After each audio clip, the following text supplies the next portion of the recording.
नमस्कार दोस्तों, আমার চ্যানেলের তরফ থেকে সুধী দর্শকবৃন্দকে অসংখ্য ধন্যবাদ, প্রীতি এবং শুভেচ্ছা জানিয়ে শুরু করছি আজকের এই বিশেষ সাধনা পর্ব। দর্শকগণ, আমাদের নিজস্ব কর্মফলে আমরা বিভিন্ন সময়ে বিভিন্নভাবে ঋণ ভারে জর্জরিত হই। এছাড়াও অনেক রকমের সমস্যা আমাদের জীবনে এসে থাকে। সেই সব সমস্যার সমাধান করতে গিয়ে আমাদের বিভিন্ন ধরনের কার্যক্রম করতে হয়। কোন কোন মানুষ ঋণ ভারে জর্জরিত হয়ে আত্মহত্যা করে, কিন্তু আপনারা জানেন না যে আত্মহত্যা করা মহাপাপ। এই সব কাজ করা এক মানুষের কোনোদিনই উচিত নয়। সে আত্মহত্যা করলেও সে কি শান্তি পাবে বা সে কি মুক্তি পাবে, এটা সে জানে না। যারা আত্মহত্যা করে তারা এমনই এক পাপ করে যে পাপের কোনো ক্ষমা নেই, এবং কোনো ভগবান বা কোনো দেবদেবী সেই মানুষকে সাহায্য করেন না। দর্শকগণ, আজ আমি এই পর্বে আপনাদের এক এমনই সাধনা দিতে চাই যে সাধনাতে যদি কোনো ঋণ ভারে জর্জরিত মানুষ কোনো দিকে কোনো বন্দোবস্ত নেই, এমত অবস্থায় এই সাধনা করলে অতি অবশ্যই সে তার ঋণ ভার থেকে মুক্তি পাবে।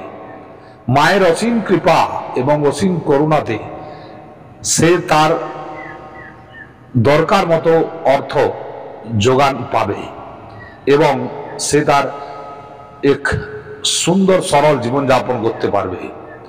দর্শকগণ, আজকের এই সাধনা এক বিশেষ সাধনা।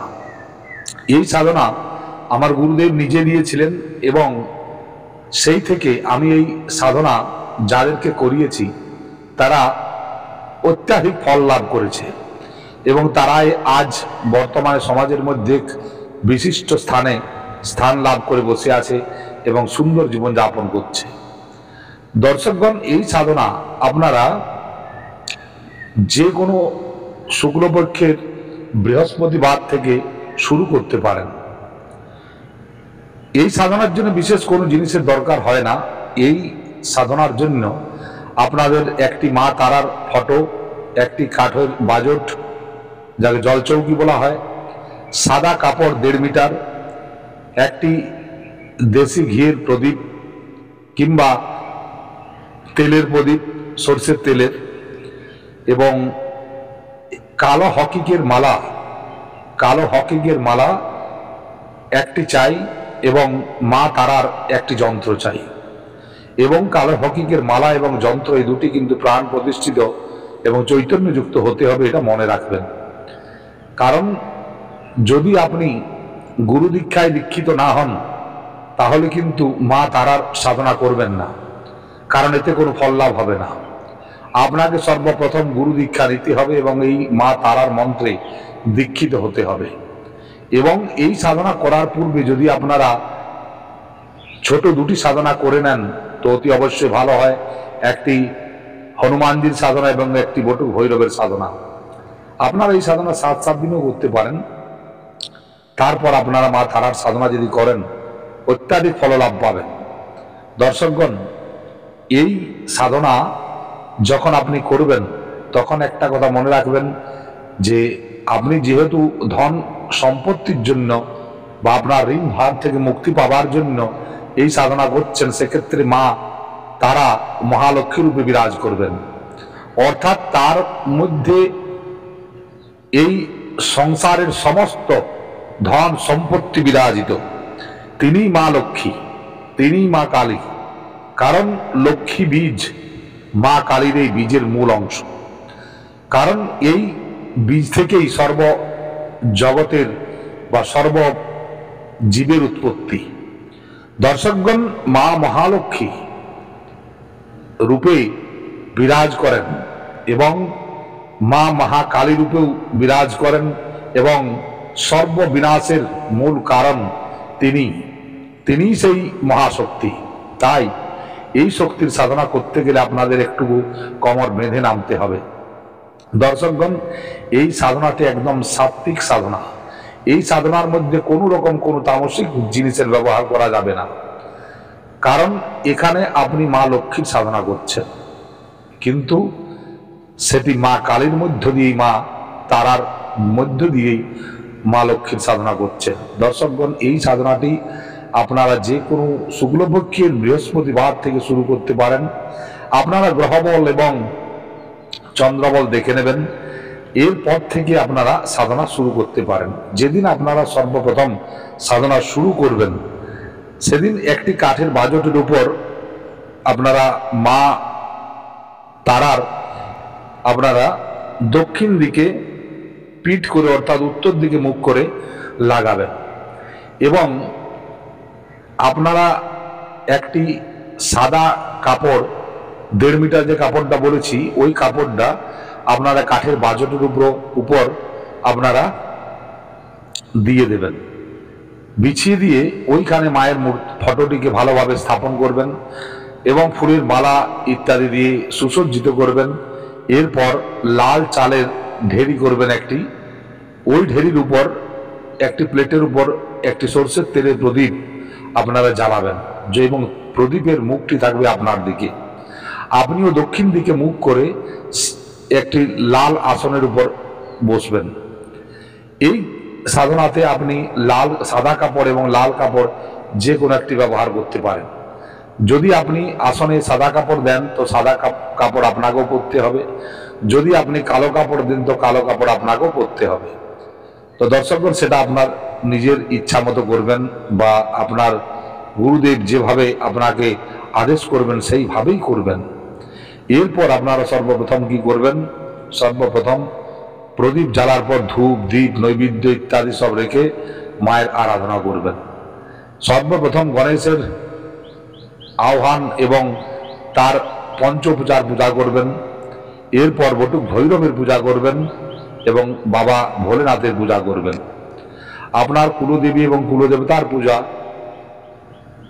সেদিনও করতে পারেন কিংবা তার একদিন আগেও তাদের কাছ থেকে আজ্ঞা নিয়ে নেবেন। দর্শকগণ, এরপর আপনি মা তারার পূজা করবেন। এক্ষেত্রে মন্ত্র কোনো বড় জিনিস নয়, এখানে হলো ভাব এবং ভক্তি। আপনি যেভাবে ভাব এবং ভক্তি দেখাবেন বা যেভাবে ভাব এবং ভক্তি নিয়ে মায়ের আরাধনা করবেন, মা অতই শীঘ্র আপনাকে আপনার ইস্পিত বর দিতে সক্ষম। মা তারা হলেন মাতৃস্বরূপা।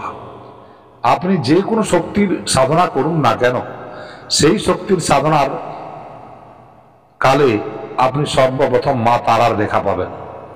আপনার একটা কথা জেনে রাখবেন যে এই জগতে যা কিছু আছে বা এই জগৎ যখন অন্ধকার থেকে বিমুক্ত হয় তারপর থেকে এই জগৎ মা তারার আন্ডারে আসে।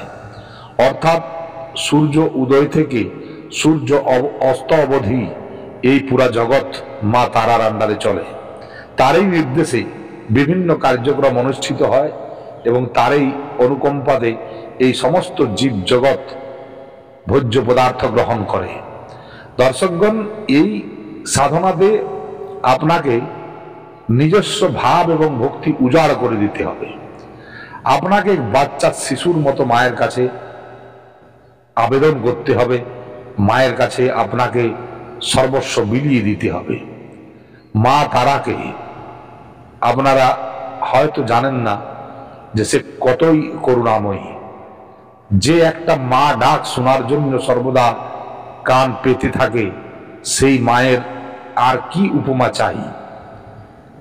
মা তারার কাছে এমন কোনো বস্তু নেই যা আপনি দুষ্প্রাপ্য বস্তু নেই যা আপনি প্রাপ্তি না করতে পারেন। আপনারা করে দেখুন, এই সাধনা 14 দিনের সাধনা এবং এই সাধনাতে সর্বপ্রথম আপনারা যেভাবে বললাম ওইভাবে শুরু করবেন এবং এরপর মা তারাকে আহ্বান করবেন। মা তারার ধ্যান মন্ত্র আপনারা যে কোনো জায়গায় পেয়ে যাবেন, আপনারা বই ইত্যাদিতে পেয়ে যাবেন, যেটি ওম প্রত্যালিড় পদাং ঘোরাং মুক্ত কেশি চতুর্ভুজাম, এই মন্ত্রটি আপনারা জপ করবেন। আমি মন্ত্রটা ডেসক্রিপশন বক্সে দেওয়ার চেষ্টা করব। এর মাকে এইভাবে আহ্বান করে মাকে সর্বপ্রথম পা ধোয়ার জন্য জল দেবেন, এরপর অর্ঘ্য দেবেন, এরপর আপনারা চন্দন দেবেন, সিন্দুর দেবেন, কুমকুম দেবেন এবং যে যন্ত্রটি সেই যন্ত্রটির সর্বপ্রথম পূজা করবেন। ওই যন্ত্র পূজা না করা অবধি আপনারা মায়ের ফটোতে পূজা করবেন না। সর্বপ্রথম ওই যন্ত্রের পূজা করবেন পঞ্চোপচার, এবং পঞ্চোপচার পূজা করার পর মায়ের যে ফটোটি আছে এই ফটোতে মায়ের পূজা করবেন। দর্শকগণ, একটি কথা মনে রাখবেন, মা তারার সাথে কিন্তু গুরু বামদেব জড়িত, তাই গুরু বামদেবের পূজাও করবেন। এবং বামদেবকে সর্বপ্রথম যখন আপনি ভোগ দেবেন মাকে, বামদেবকে সর্বপ্রথম ভোগ দেবেন, তারপর মা তার আগে ভোগ দেবেন। এতেই আপনাদের এই সব সমস্যার সমাধান হবে। দর্শকগণ, মা তারার যে মন্ত্রটি আপনারা জপ করবেন, সেই মন্ত্রটি আপনাকে প্রতিদিন 21 মালা করে জপ করতে হবে, এবং এটি 14 দিনের সাধনা, এবং এই 14 দিনের মধ্যেই কিন্তু মা তারার কৃপা অতি অবশ্যই লাভ করবেন। আমি গ্যারান্টি দিয়ে বলতে পারি, যারা এই সাধনা করবেন তারা অতি অবশ্যই আর্থিক দিক থেকে সক্ষম হবেন এবং হবেন। তবে যারা দীক্ষিত নন তারা গুরু দীক্ষা অতি অবশ্যই নিয়ে করবেন, কারণ এই সাধনা গুরুমুখী সাধনা, এবং এই সাধনাটি আমার গুরুদেব দিয়েছিলেন এবং আমি সেটাকে প্রত্যক্ষ অনুভবও করেছি। দর্শকগণ, এই সাধনা করার পর মানুষের মধ্যে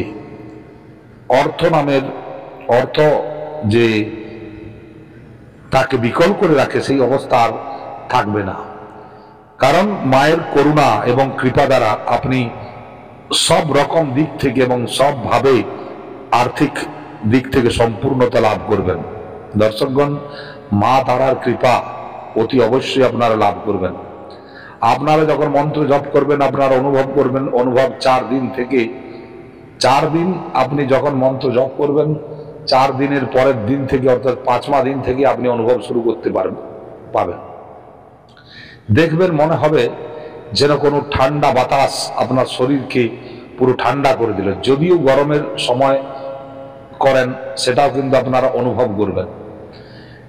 এমন কিছু আওয়াজ শুনতে পাবেন যেন মনে হয় যে কেউ এই রুমের মধ্যে এসে ফিসফিস করে কথা বলছে, বা কারো পায়ের ঘুঙুরের আওয়াজ, মোটা মোটা ঘুঙুরের আওয়াজ আপনি পাবেন, এবং হুঙ্কার শব্দও আপনি পাবেন। মায়ের গণরা এসে আপনাকে বিব্রত করতে পারে, কিন্তু সেদিকে নজর রাখবেন না বা সে নিয়ে কোনো চিন্তিত হবেন না। এটা মায়েরই এক ধরনের কাজ, এবং মা এই সব কাজ তার ভক্তদের সুনিশ্চিত করতেই মা করে থাকেন। তো এই জন্য আপনারা চিন্তা করবেন না, বা এতে বিন্দুমাত্র আপনারা ভয় খাবেন না। মায়ের কাছে মায়ের সন্তান যদি সাধনা করে তো তার ভয়ের কোনো কারণ নেই, বা ভয় করারও কোনো দরকার নেই। আপনারা নির্ভরসায় এই সাধনা করতে পারেন, এবং জীবনে যদি কিছু পেতে চান তাহলে এই সাধনা আপনাদের করতেই হবে, কারণ এই ঋণ ভার হলো এক বড় ভার বা বড় বোঝা। এই বোঝাকে একমাত্র মাই নিয়ন্ত্রিত করতে পারে। তাই আপনারা যখনই এই সাধনা করবেন অতি অবশ্যই গুরু দীক্ষায় দীক্ষিত হয়ে তারপরে সাধনায় হাত দেবেন। এছাড়া এই সাধনাতে আপনারা ফল পাবেন না, কারণ এই সাধনাগুলোই হলো গুরুমুখী বিদ্যা এবং গুরুমুখী তত্ত্ব থেকেই এইসব সাধনার উৎপত্তি। তো দর্শকগণ, আপনারা যে মন্ত্রটি জপ করবেন সেটি আমি বলে দিই।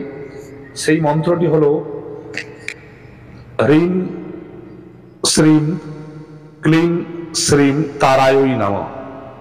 হ্রিং শ্রীম ক্লিং শ্রীম তারায়ই নমঃ। এই মন্ত্রটি আপনারা জপ করবেন, 21 মালা করে প্রত্যেক দিন আপনারা জপ করবেন। এই জপের মধ্য দিয়েই আপনার জীবনের উন্নতি হবে এবং আপনার সমস্ত ঋণ পরিশোধ হতে পারে। দর্শকগণ, এই সাধনা এক বিরল সাধনা, যে সাধনার মধ্য দিয়েই আপনি আপনার জীবনে যত ঋণ আছে, এবং যারা চাকুরি পাননি, যারা কর্মজীবনে প্রবেশ করতে পারেননি, যারা পড়াশোনা করেও অতি চেষ্টা করেও চাকরির কোনো জোগাড় করতে পারছেন না, তারাও এই সাধনাটি করতে পারেন। মায়ের কৃপায় তাদের অন্ন বস্ত্রের ভার মা নেবেন। এবং যারা অন্য কোনো মনস্কামনা নিয়ে সাধনা করতে চান তারাও করতে পারেন। দর্শকগণ, এই সাধনা এক বাস্তবিক কিছু রূপরেখার সাধনা। এই সাধনার মধ্যে কোনো রকম কোনো ভয় ভূক্ষেপ না করে আপনাকে করতে হবে। এই সাধনা একটি সাত্ত্বিক এবং সৌম্য সাধনা, যে সাধনার মাধ্যমে এক মানুষ তার সমস্ত ঋণ দুঃখ দারিদ্র্যকে দূর করে নিতে পারে। মা তারার কৃপা সর্বদা তার উপর বিরাজমান থাকে। মা তারা এতই করুণাময়ী যে তার করুণার কথা বা তার করুণার সীমা তার সাধনা না করলে জানা যায় না। মা তারার সাধনা যে কোনো মানুষ করতে পারেন। যারা 18 বয়সের ঊর্ধ্বে বয়স যাদের, তারা সবাই করতে পারেন, এর মধ্যে কোনো দ্বিমত নেই। মা তারা জগৎ কল্যাণী, তিনি সেই মহামন্ত্রময়ী মা। তার বিভিন্ন রকমের সাধনা হয়। লামারা এক ধরনের সাধনা করে, তাদের মন্ত্র আবার একরকম। আমরা বৈদিক জ্ঞান হিসাবে যে সাধনা করি সেটাও একরকম, কিন্তু এই সাধনা গুরুমুখী সাধনা। কারণ গুরুর কাছ থেকে এই মন্ত্র না নিলে এই মন্ত্র সাধনা করা যায় না বা এই সাধনা সম্পূর্ণতা লাভ করে না।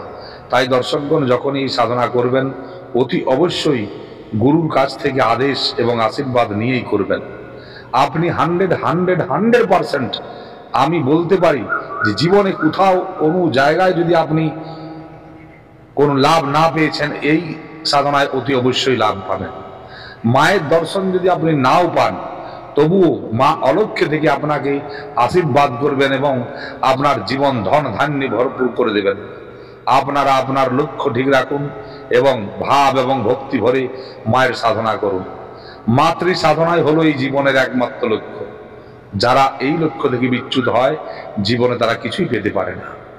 জগতের সমস্ত সাধনা একদিকে আর মাতৃ সাধনা একদিকে। দর্শকগণ, এই বলেই আজ আমি আমার এই ভিডিও এখানে শেষ করছি। মা তারার নামে একটা জয়ধ্বনি দিয়ে এবং মা তারার কাছে আপনাদের সবার সুখ সম্পত্তি এবং সমৃদ্ধি যাতে বৃদ্ধি হয় সেই কামনা করে আজকের ভিডিও এখানেই আমি শেষ করছি। মা তারা আপনাদের কল্যাণ করুন, মঙ্গল করুন, আপনাদের জয় জয় হোক। আমি এটাই চাই, জগতের সমস্ত সুখ সম্পত্তি এবং আপনাদের